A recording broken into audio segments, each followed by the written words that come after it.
The hidden financial war that still controls your money. What if I told you that the real reason you're struggling with money today started over 100 years ago on a battlefield you've never heard of? Not because of bullets, not because of bombs, but because of something far more dangerous that happened in the shadows while soldiers died in trenches. See, World War I wasn't just fought with guns and grenades. There was another war happening at the same time. A silent war. A financial war that was being waged in bank vaults, in government offices, and in secret meetings between the most powerful men on Earth. And what they did during those 4 bloody years didn't just decide who won the war. It completely rewired how money works. And here's the thing that nobody wants you to know. That system is still running today. It's still controlling your paycheck, your savings, and your future. So if you've ever wondered why inflation keeps eating away at your money, why governments can spend trillions they don't have, or why it feels like the game is rigged against you, you're about to find out. Because the answers are buried in a war that ended in 1918, but never really stopped. Let me take you back to 1914. Europe is a tinderbox. Everyone's nervous. Countries have formed alliances, built massive armies, and they're all staring at each other across borders, just waiting for someone to make the first move. The history books will tell you it was about politics, about assassinations, about national pride. But here's what they don't tell you in school. Behind every declaration of war, behind every speech about honor and defending the homeland, there was a cold, hard calculation happening. A financial calculation. Because here's the brutal truth that nobody wanted to say out loud. You cannot fight a modern war without absolutely massive amounts of money. And when the leaders of Europe chose war in 1914, they were also choosing something else. They were choosing to drown their countries in debt.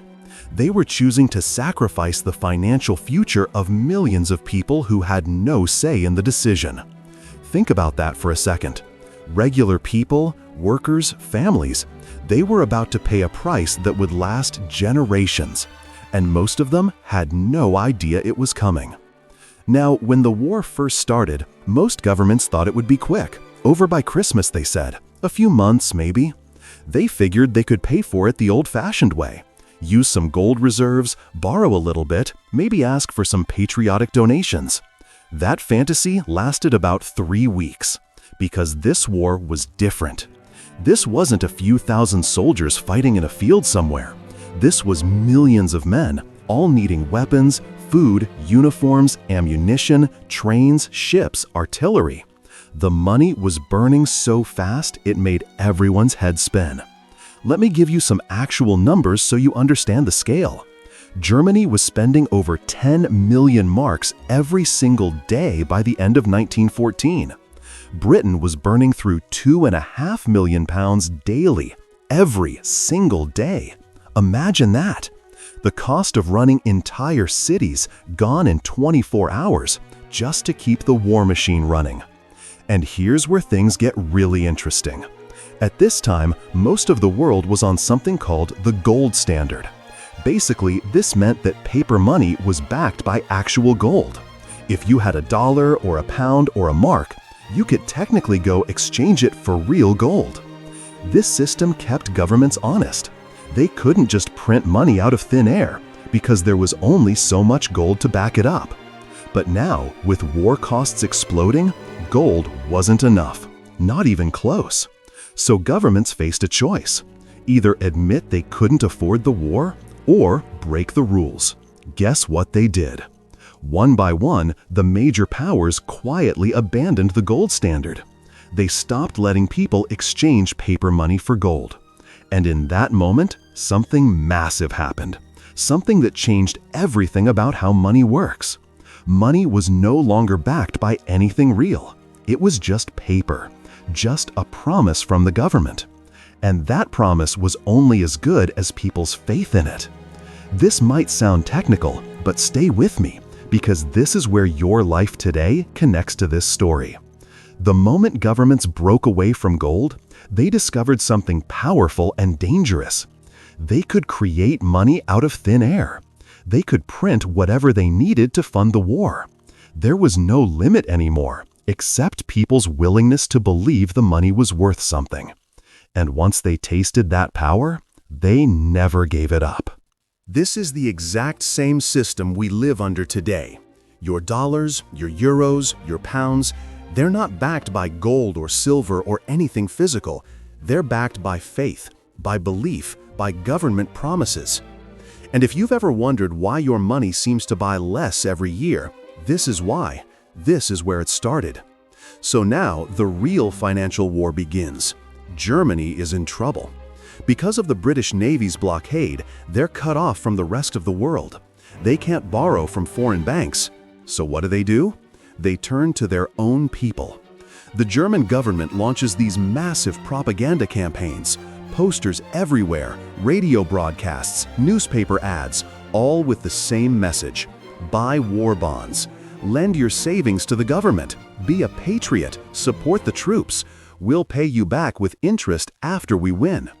And people believed it. They wanted to believe it. Millions of ordinary Germans took their life savings, money they'd worked years to accumulate, and handed it over to the government. In total, Germany raised over 100 billion marks this way. Can you imagine? An entire nation pouring everything they had into these bonds. But here's the sick part. It was all built on one assumption: that Germany would win. Because if Germany lost, those bonds would be worthless. Every single mark people invested would vanish. And that's exactly what happened. When Germany surrendered in 1918, those war bonds became worthless paper. Millions of people saw their entire life savings disappear overnight. The money they'd saved for retirement, for their children's future, for emergencies, gone. And that economic devastation, that betrayal, that rage, it created the perfect conditions for extremism. For someone to come along and promise to make Germany great again, to restore what was taken. We all know how that story ended. Meanwhile, Britain had a huge advantage. London was the financial center of the world. The British pound was the most trusted currency on the planet. British banks had connections everywhere. So Britain could borrow, not just from its own people, but from across the ocean, from America. Now here's something fascinating. In 1914, the United States was officially neutral, not taking sides. But American bankers, they saw an opportunity. Firms like J.P. Morgan became the pipeline between American money and the Allied war effort. They arranged massive loans to Britain and France. They helped buy weapons, ammunition, food, supplies, all of it financed by American capital. And this wasn't charity. The banks charged fees. They made fortunes. J.P. Morgan himself made millions while soldiers died in trenches. By 1917, when America finally entered the war, Wall Street had already been funding the Allies for 3 years. American bankers had bet billions on an Allied victory. And when you've got that much money on the line, neutrality becomes very expensive. Think about that. The financial decisions made in New York offices helped determine which side America would eventually join. Money and war were completely tangled together. And here's the big shift that most people miss. Before World War I, America was a debtor nation. We owed money to Europe. But during the war, that completely flipped. By 1918, America had become the world's biggest creditor. Britain owed us billions. France owed us billions. Even smaller countries were in debt to American banks. The war didn't just change borders on a map. It shifted the entire center of financial power, from London to New York, from Europe to America. If you've ever wondered why the 20th century became the American century, this is where it started. Not just because of military might, but because of money. Because we went from borrowers to lenders, from followers to leaders.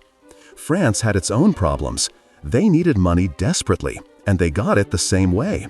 Loans from their own citizens and massive borrowing from America. French people, who were traditionally careful savers, bought government bonds by the millions. But here's what nobody told them. Those bonds were only valuable if France could pay them back. And paying them back depended on winning the war and then squeezing money out of Germany afterward. Everything was connected. Everything was a bet on the future. And then there's Russia. Russia was a disaster. The Russian Empire was huge but financially weak. Their banking system was fragile. They borrowed heavily from France to fund their war effort. But as Russia kept losing battles, as inflation spiraled out of control, faith in Russian money collapsed. By 1917, the Russian economy was in complete ruins. The ruble was worthless. People were starving. The government was bankrupt. And when people are hungry and their money is worthless and their government has led them into a catastrophic war, revolution doesn't seem so crazy anymore. The Russian Revolution wasn't just about communism or ideology. It was about an economy that had been destroyed by war spending. It was about a financial system that collapsed under impossible pressure.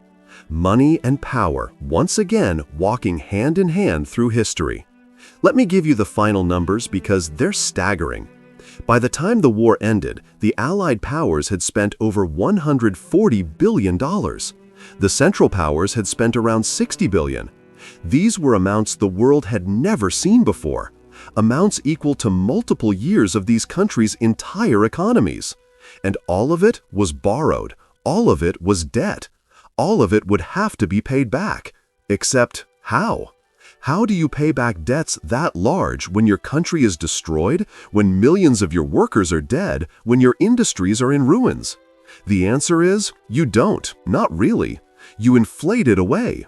You print more money, which makes the old money worth less, which technically reduces the debt but destroys people's savings in the process. Germany would soon experience hyperinflation so severe that people needed wheelbarrows full of cash just to buy a loaf of bread. A wheelbarrow for bread. And here's the pattern that repeats throughout history. When these financial disasters happen, the wealthy protect themselves. They see it coming. They move their money into real assets, into foreign banks, into things that hold value. They have connections, information, advisors. But ordinary people, workers, small savers, middle-class families, they get wiped out. They're the ones holding the worthless cash. They're the ones who bought the bonds that will never be repaid. The game is always rigged the same way. Now here's where this connects to your life right now, today. World War I was the moment when governments learned they could disconnect money from reality. They learned they could abandon gold, print endlessly, pile up massive debts, and then deal with the consequences later through inflation and restructuring. Does any of this sound familiar? Because they never stopped using this playbook. Every financial crisis since then has followed the same pattern. The Great Depression, the inflation of the 1970s, the 2008 financial crisis, the massive money printing during the pandemic. Every single time, governments and central banks tell you the same thing. This is temporary. The fundamentals are sound. Trust us. And every single time, regular people are the ones who pay the price. When the war finally ended in 1918, the world's financial landscape had completely changed. America now held the world's largest gold reserves. We'd gone from debtor to creditor. Wall Street had replaced London as the financial capital of the planet. But Europe was drowning. Britain owed America over $4 billion. France owed more than $3 billion. And everyone agreed on one thing: Germany had to pay.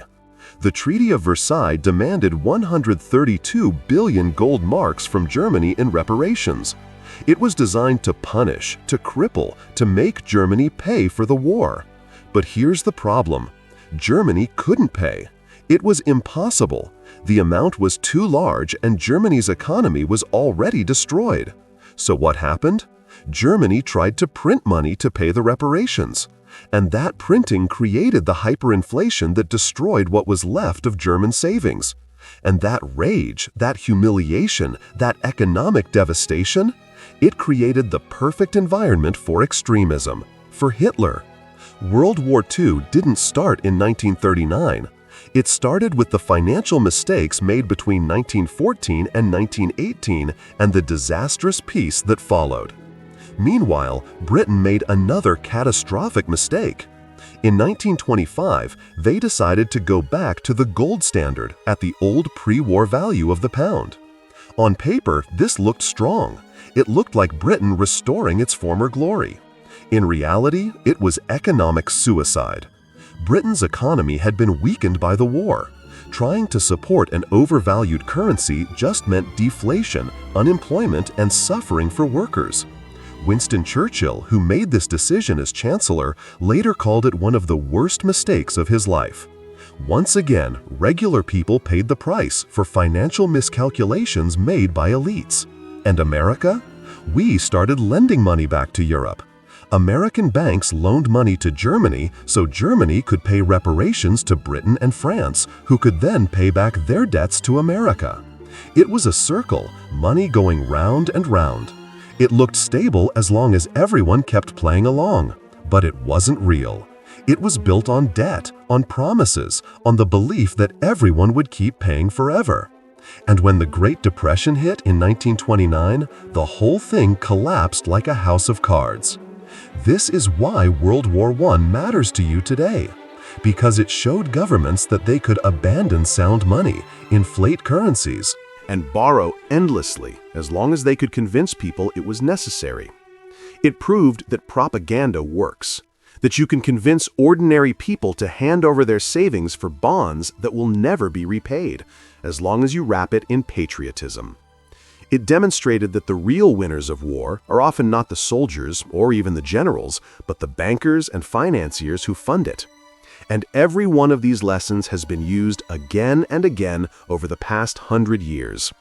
When central banks today tell you that inflation is transitory, remember 1914.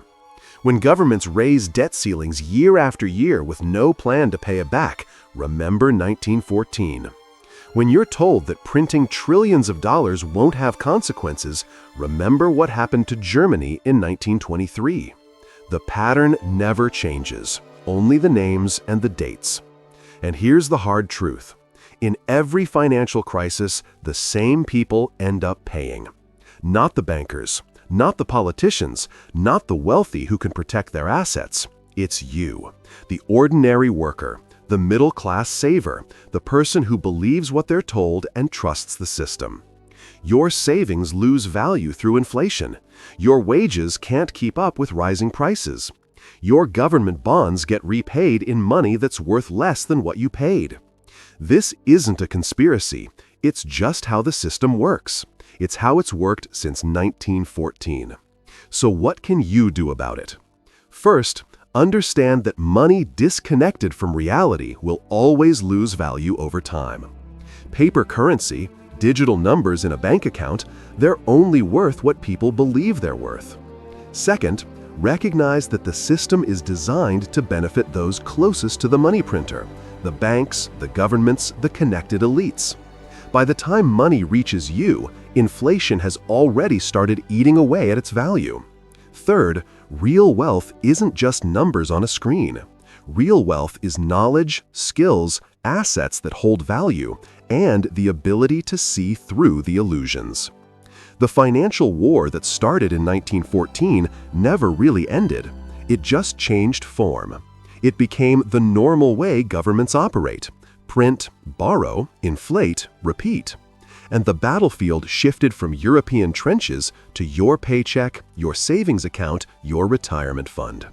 You're living in the world that war created, a world where money is just government promises, where debt grows forever, where inflation is a hidden tax that most people don't even notice until their savings are gone. But here's the thing about understanding history. Once you see the pattern, you can't unsee it. You start to recognize the same tactics being used today that were used in 1918. The same promises, the same propaganda, the same transfer of wealth from ordinary people to those in power. And that knowledge? That's the only real protection you have. Because history doesn't repeat exactly, but it does rhyme. The playbook gets reused because it works. As long as people don't know the game being played, they'll keep falling for it. But you know now. You've seen behind the curtain. The question is, what are you going to do with this knowledge? If this opened your eyes to how the system really works, hit that subscribe button. Because history has all the answers to what's happening right now. You just need to know where to look, and I'll keep showing you.